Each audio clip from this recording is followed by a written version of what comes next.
Invité ce soir est l'ambassadeur au Suriname, Antoine Joly, qui est en direct du Guyana, là où il est actuellement en visite. Antoine Joly, bonsoir. Première question, la situation au Suriname, on vient de le voir, est critique, une situation qui s'aggrave avec 23 morts depuis le début de ce mois de juin. Le mois de mai était également un mois dramatique. La situation actuellement au Suriname, on l'a bien dit, est critique aujourd'hui. En tant qu'ambassadeur de France donc là-bas, quelle gestion faites-vous du côté des ressortissants français qui habitent le Suriname?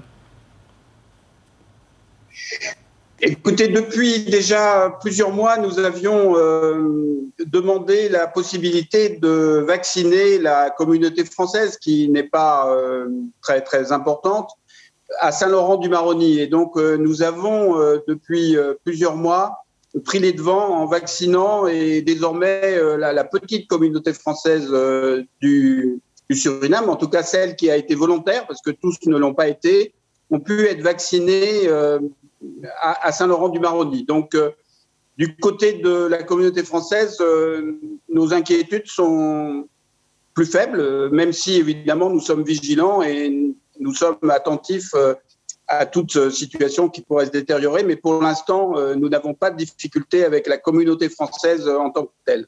Alors, il y a une coopération à la fois sanitaire, il y a un soutien des autorités ici en Guyane pour aider les autorités surinamaises. À ce niveau, est-ce que vous intervenez, est-ce que vous prévoyez de nouvelles interventions pour que la situation s'améliore là-bas grâce au soutien apporté par la Guyane ? Oui, alors effectivement, nous suivons ça de très près. Nous avons sollicité il y a déjà 2 semaines l'ARS pour obtenir des médicaments qui manquaient terriblement aux hôpitaux du Suriname. Donc, la livraison a été effectuée à un tarif de moitié prix. Et c'est donc le centre hospitalier de l'Ouest guyanais qui a fourni ces médicaments. Et puis, comme vous le savez sans doute, il manquait d'oxygène le week-end dernier. Et donc, nous avons effectué une opération avec l'aide des services préfectoraux pour obtenir les autorisations et le fonctionnement du ferry pendant le week-end et de ses personnels afin de pouvoir faire la jonction avec l'oxygène qui devait arriver, qui est d'ailleurs arrivé de Trinidad, mais aussi des Néerlandais.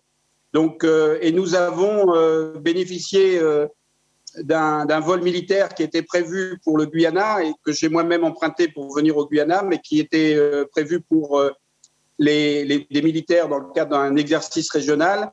Et donc, grâce à cet avion militaire, nous avons aussi livré mardi, cette semaine, des tests Covid antigéniques au Suriname. Et dans les semaines qui viennent, nous aurons sans doute l'arrivée d'un container qui, alors cette fois-ci, viendra de France, avec, nous l'espérons, de l'ordre de 1 million de masques et puis des respirateurs qui viendront compléter ceux qui viennent d'être livrés par les Néerlandais. Mais effectivement, nous sommes en lien avec les autorités préfectorales et sanitaires de Guyane pour répondre, dans la mesure du possible, aux difficultés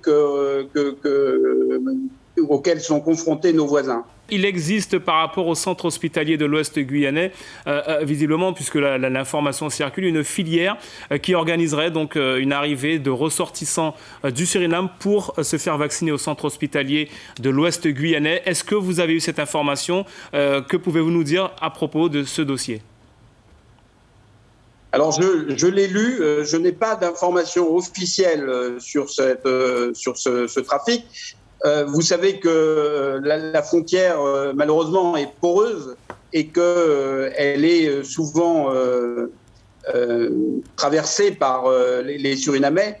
Je ne suis pas sûr qu'ils aient vraiment besoin d'une filière pour venir au Suriname. Mais en tout cas, c'est une question que nous suivons de près. Antoine Joly, merci d'avoir répondu à notre invitation ce soir. On rappelle que vous êtes actuellement en visite au Guyana. Et donc, on rappelle également qu'il y a depuis le début de la crise au Suriname 325 morts.